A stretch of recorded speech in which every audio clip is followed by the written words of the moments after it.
Один из лучших новых электрических седанов? Как он выглядит на фоне совершенно нового BMW i3? И стоит ли переплачивать по сравнению с младшим Mercedes CLA? И третий важный вопрос. Mercedes GLC Electric, его кроссоверный брат. Техника у них практически одна и та же, но насколько разными получились сами автомобили? И не станет ли C-класс одним из новых лидеров по запасу хода среди электромобилей? Поехали! Перед нами совершенно новый C-класс на отдельной электрической платформе. Версия с DVS пока остается в гамме и скоро получит рестайлинг. К ней мы еще вернемся. А электрический C-класс получил решетку в стиле классических Mercedes, знакомый по GLC Electric. Здесь она еще и подсвечивается. А вот очень удобная деталь. Нажимаем на звезду в решетке, и открывается передний багажник. Причем он довольно вместительный. Сюда помещаются не только зарядные кабели, но и багаж.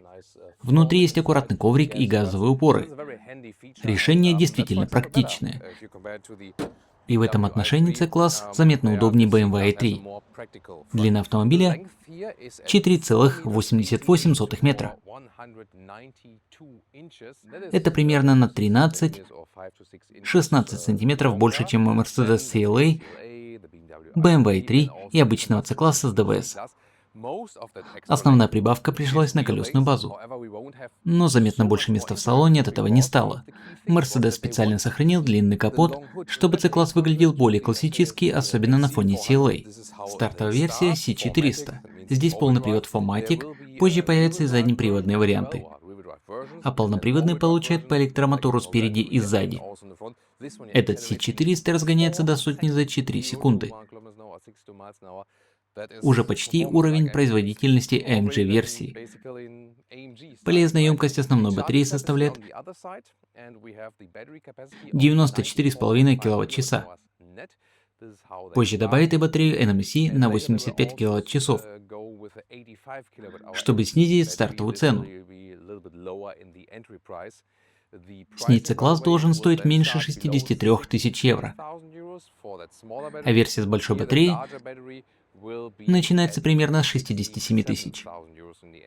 Но если собрать автомобиль почти со всеми опциями, полным приводом, дорогим салоном, задней подруливающей осью и пневмоподвеской, цена быстро растет. Задние колеса могут поворачиваться до 4,5 градусов в противоположную сторону, а Airmatic на скорости опускает кузов и одновременно обеспечивает высокий комфорт. Полностью оснащенный автомобиль около 95 тысяч евро. Это уже очень серьезные деньги. По зарядке 11 или 22 киловатта переменного тока, а по постоянному до 330 киловатт. С 10 до 80% батарея заряжается примерно за 22 минуты. И, честно говоря, при разнице всего около 10 киловатт-часов между двумя батареями смысл меньшего аккумулятора не совсем очевиден. Он нужен прежде всего ради более низкой начальной цены. Пневмоподвески Airmatic и задняя подруливающая ось идут одним пакетом. И вот здесь особенно заметна разница CLA. Полностью оснащенный электрический C-класс примерно на 20 тысяч евро дороже полностью оснащенного CLA. Разрыв очень большой. А GLC Electric – это фактически кроссоверный брат на почти той же технике. Поэтому главный выбор здесь простой. Нужен вам более высокий кузов кроссовера или более низкий формат седана. Перед большим дорожным тестом обязательно проверим заднюю подруливающую ось. Я уже говорил, до 4,5 градусов в противоположную сторону. Этого хватает, чтобы машина разворачивалась на удивление компактно. Для парковки тесных маневров это действительно огромная помощь. Вот ключ, а на машине обычные настоящие дверные ручки. Забавно, что сейчас с ними Keyless Go пока недоступен, поэтому приходится нажимать кнопку на ключе, либо пользоваться смартфоном. Позже бесключевой доступ появится. Логика пока такая. Обычные ручки без Keyless Go с Keyless Go устанавливаются выдвижные ручки, которые многим из вас нравятся меньше. А эти выглядят, на мой взгляд, лучше и дают нормальную тактильную отдачу. Да и с точки зрения безопасности обычная механическая ручка мне ближе. Верх двери хорошо отделан мягким материалом. Здесь светлое оформление. Причем для переключателей стеклоподъемников доступны разные цвета, в отличие от CLA. Внизу уже жесткий пластик. Управление сиденьями вынесено прямо на дверь, все понятно. И опциональная аудиосистема Burmester 3D. Звучит великолепно. Я бы ее точно заказывал. Это одна из лучших систем в классе. У комфортного кресла отдельный подголовник, у спортивного он интегрирован в спинку. Здесь используется материал Artico без компонентов животного происхождения. И он действительно немного мягче натуральной кожи. Mercedes даже подтверждает, что под кожаную обивку приходится добавлять дополнительный слой пены, чтобы уменьшить разницу по мягкости. Но лично я, если такая версия доступна на вашем рынке, выбрал бы базовую ткань. Она лучше дышит сама по себе. Второй хороший вариант — микрофибра на спортивных креслах. Для меня это два лучших материала здесь. У BMW искусственная кожа на сиденьях еще мягче и приятнее на ощупь. Плюс полностью обитого Artico кресла в том, что для него доступна вентиляция. Для ткани микрофибры ее, к сожалению, нет. Если брать Artico, вентиляцию я бы обязательно добавил. А с тканью или микрофиброй можно спокойно обходиться без нее. При моем росте 1,89 м над головой еще остается место. Здесь установлена панорамная крыша с изменяемым затемнением. Теперь кокпит. Базовая конфигурация экранов проще. Затем можно добавить отдельный дисплей пассажира, а самый дорогой вариант превращает всю переднюю панель почти в одну сплошную стеклянную поверхность. Выглядит впечатляюще, но стоит дороже. Сам интерфейс работает быстро. И здесь появляется важное отличие от GLC Electric. В кроссовере сидишь заметно вертикальней. В C-классе посадка ниже. Сильнее внутри автомобиля. А из-за батареи в полу ступни находятся довольно высоко. Для высокого водителя это не идеальная геометрия. По сравнению с CLA, разница небольшая. Здесь чуть комфортнее, но сама проблема остается. Поэтому по посадке для высокого человека GLC Electric заметно удобнее. А BMW 3, на мой взгляд, еще лучше именно по базовой эргономике кресла и мягкости материала. У стеклянной крыши есть электрическое затемнение. Можно сделать ее прозрачней или включить специальный рисунок. На количество тепла это почти не влияет. Меняется в основном яркость и блики. Но сама теплозащита у стекла очень хорошая. Закрытая металлическая крыша все равно была бы прохладней. Однако среди панорамных крыш это фильтрует тепло действительно отлично. Для выбора режимов движения оставили настоящую кнопку, это приятно. В спорт пневмоподвеска немного опускает машину и становится жестче. На высокой скорости кузов тоже автоматически опускается. Беспроводных зарядок может быть две, обе с вентиляцией. Но телефон все равно нагревается. Поэтому я бы предпочел кабель и нижний разъем. С места водителя видим цифровые приборы. Их можно переключать, выводить отдельный экран ассистентов или карту. Навигация из Apple CarPlay и Android Auto тоже отображается перед водителем. Основная мультимедиа понятная. Крупные значки. Логичное меню. Только блок климата на экране, на мой взгляд, маловат. И вот интересное обновление. Раньше связка Apple CarPlay плюс Google Maps не могла выводить карту на приборную панель. Теперь в GLC Electric и C-Class Electric это работает. Раньше такой вывод был доступен с Waze или Apple Maps через CarPlay, либо с Google Maps через Android Auto. А теперь Google Maps из Apple CarPlay тоже выводится прямо в приборы. Сделано хорошо. Задний ряд. Сверху мягкие материалы и хорошее качество отделки. Внизу жесткий пластик. Есть бурмистр, изофикс на крайних местах, подстаканники, 2 USB-C и сравнительно небольшой центральный тоннель. Но вот пространство – слабое место. Хотя C-класс длиннее CLA, i3 и версии с DVS, места для ног больше не стало. По ощущениям, его даже меньше. Переднее кресло выставлено под мой рост 1,89 м, и сзади я помещаюсь едва-едва. Чтобы ступни ушли под переднее кресло, его пришлось бы поднять. Из-за батареи пол высокий, поэтому колени оказываются заметно выше ступней. И здесь GLC Electric намного практичней. У седана зато будет больше запас хода благодаря меньшей высоте и сопротивлению воздуха. Но по удобству посадки и спереди, и сзади C-класс уступает кроссоверу. По высоте сзади я все же помещаюсь. Панорама на крыше тянется почти через весь салон. Но задний ряд точно не главная сильная сторона этой машины. Несмотря на плавную линию крыши, багажник здесь отдельный. Поворачиваем звезду, крышка открывается. В этой версии привод ручной. И лично меня это вполне устраивает. Чемодан можно поставить вертикально. Ширина чуть меньше метра. Обычная длина немного больше метра. Высота около 48 сантиметров. Под полом есть заметная дополнительная ниша. Общий объем 470 литров. Спинки складываются дистанционно из багажника.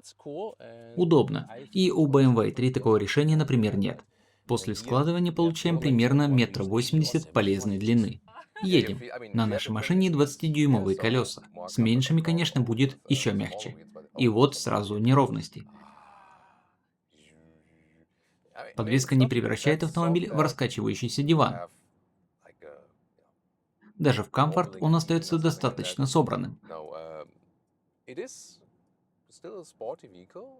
Но здесь стоит опциональный пакет C-Matic и задней подрулевающей осью. И уже на выезде с парковки чувствуется, как задняя часть аккуратно доворачивает машину. Все происходит очень плавно. Спереди установлены ламинированные стекла. Сзади их нет. Но уже этого достаточно, чтобы поездка получилась очень спокойной и солидной. В салоне действительно тихо. Перестроение и снова все очень плавно. Именно плавность здесь сразу становится главным ощущением.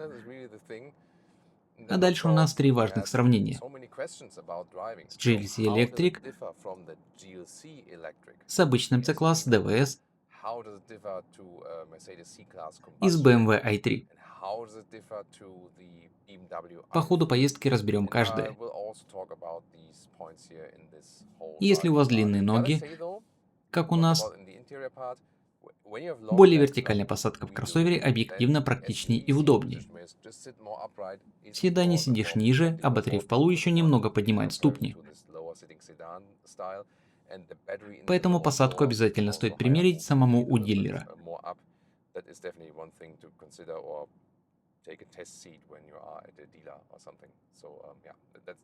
Но обратная сторона – динамика.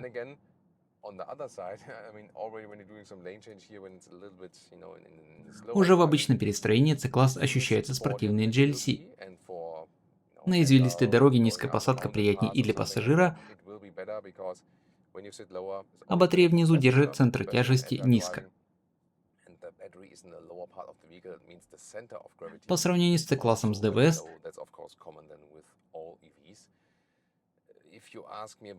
электрическая версия воспринимается еще более цельной и плавной. Сейчас покажу разгон. Спорт примерно с 40 до 80 км в час. Держитесь. Все. Да, быстро. Бутылки полетели по салону. Но весело, правда? Режимы можно менять настоящим регулятором, поэтому не приходится каждый раз лезть в экран. Спорт. Пневмоподвеска становится чуть жестче и собраннее, но дискомфортной машину не делает. Илья задает отличный вопрос. А нужен ли вообще S-класс? Или уже этого достаточно? Вопрос действительно хороший. Ведь здесь используется пневмоподвеска уровня S-класса. И по характеру движения это чувствуется. Но сами кресла в S-класс удобней. Прежде всего форма и эргономика. Там больше пространства для высокого водителя. И, конечно, заметно больше места сзади. А вот потому, как машина едет спереди, этот C-класс уже действительно очень близок к ощущению дорогого S-класса. Именно кресло остается для меня главным преимуществом старшей модели. Есть типичная ситуация. Поворачиваешь на перекрестке, дорога идет с уклоном и одновременно проходит через небольшой бугор. На менее хорошо настроенной машине кузов начинает неприятно раскачиваться и переламываться. А C-класс проходит такое место очень спокойно. Для меня именно плавность лучше всего описывает характер этой машины. При этом, как мы уже видели на разгоне, мощности здесь более чем достаточно. Фактически даже больше, чем большинство водителей когда-либо понадобится. Будет и заднеприводная версия с большой батареей. И, честно говоря, ее мощности уже должно хватать с запасом. Полный привод нужен прежде всего тем, кому он действительно необходим зимой или в сложных условиях. Можно просто включить эко, чтобы машина не реагировала настолько резко. На GLC Electric с той же силовой установкой мы часто выбирали мягкую подвеску в Individual, а привод переводили в эко, потому что автомобиль просто слишком быстрый. Даже в Comfort ускорение с 60 до 80 км в час занимает буквально мгновение. Теперь ассистенты. Активируем систему, вот ограничитель.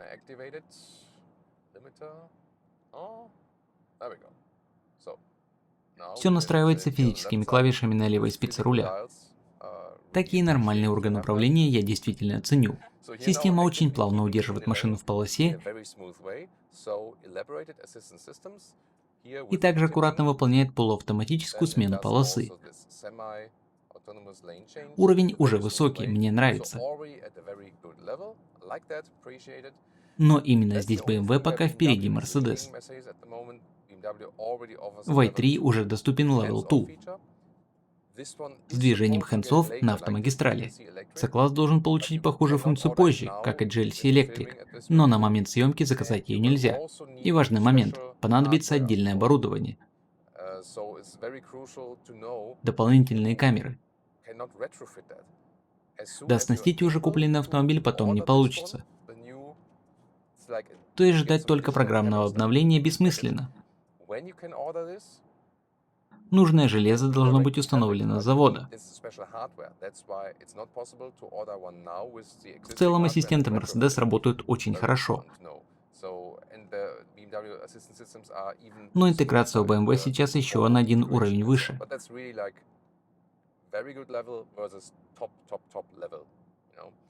На автомагистрали пневмоподвеска немного опускает кузов и тем самым помогает эффективности. Похожую картину мы видели у GLC Electric. Чем выше скорость, тем лучше он выглядел относительно iX3. Здесь работает сразу два фактора. Первый – снижение кузова. Второй – двухступенчатый редуктор. Примерно на 80-100 км в час система переходит на вторую передачу, чтобы электромотор эффективнее работал на высокой скорости. При Launch Control Переключение происходит позже. Первая передача удерживается примерно до 100 км в час. В обычной езде переход случается раньше и практически не ощущается. Именно поэтому система дает реальную экономию энергии. Если говорить о самой езде, улучшать здесь почти нечего.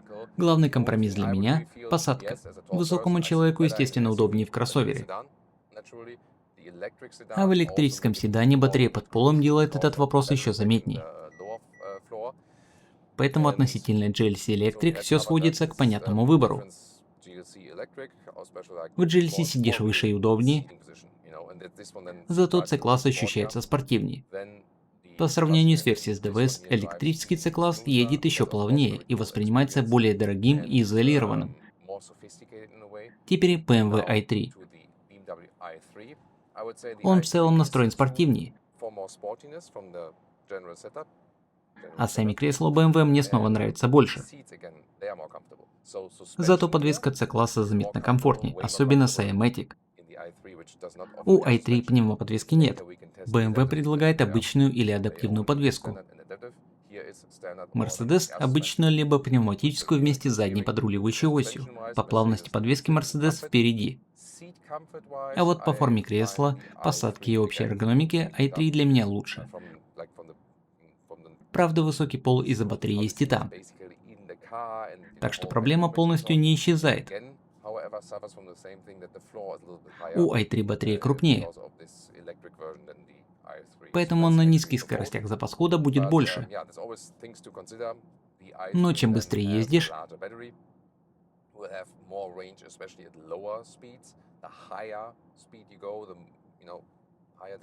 тем меньше становится разница. И в итоге главный вопрос между этими машинами очень простой. Что для вас важнее, более мягкая подвеска Mercedes или более удобная посадка и кресло BMW? В целом, первые впечатления от C-класса Electric у меня очень положительные. Теперь первый тест эффективности и реального запаса хода. В Финляндии сегодня тепло. Около 24-25 градусов. Условия для электромобиля хорошие. На 100 км в час расход составляет примерно 15 кВт-часов на 100 км. С батареей 94,5 кВт-часа это дает около 630 км реального запаса хода. На 120 км в час получаем примерно 16,5 кВт-часов на 100 км. То есть около 570 км. Иными словами, заряжаться вам понадобится позже, чем делать обычную остановку в дороге.